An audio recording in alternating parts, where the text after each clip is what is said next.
Hi, everybody. 30 years ago, there were 500,000 people behind bars in America. Today, there are 2.2 million.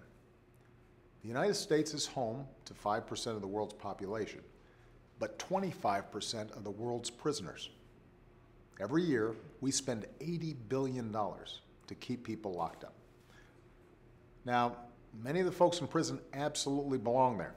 Our streets are safer thanks to the brave police officers and dedicated prosecutors who put violent criminals behind bars. But over the last few decades, we've also locked up more nonviolent offenders than ever before, for longer than ever before. That's one of the real reasons our prison population is so high.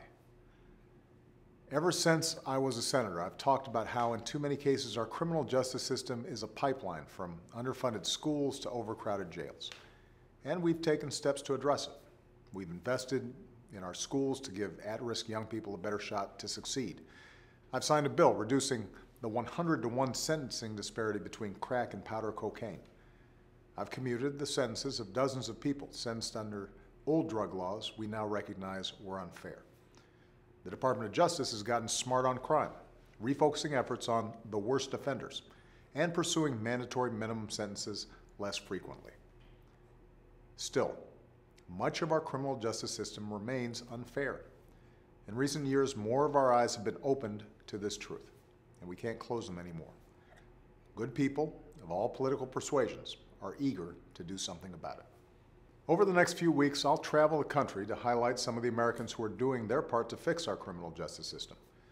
I'll visit a community battling prescription drug and heroin abuse. I'll speak with leaders from law enforcement who are determined to lower the crime rate and the incarceration rate, and with police chiefs who have dedicated their careers to keeping our streets and officers safe. I'll meet with former prisoners who are earning their second chance. And I'll keep working with lawmakers from both parties who are determined to get criminal justice reform bills to my desk. Earlier this month, Democrats and Republicans came together in the Senate to introduce such a bill, one that would reduce mandatory minimums for nonviolent drug offenders and reward prisoners with shorter sentences if they complete programs that make them less likely to commit a repeat offense. There's a similar bill working its way through the House, and I'm encouraged by these kinds of bipartisan efforts. It's real progress. Not liberal ideas or conservative ideas, but common sense solutions to the challenges we face. From the halls of Congress to the classrooms in our schools, we pledge allegiance to one nation under God with liberty and justice for all. Justice means that every child deserves a chance to grow up safe and secure without the threat of violence.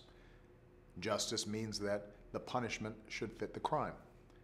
And justice means allowing our fellow Americans who've made mistakes to pay their debt to society and rejoin their community as active, rehabilitated citizens.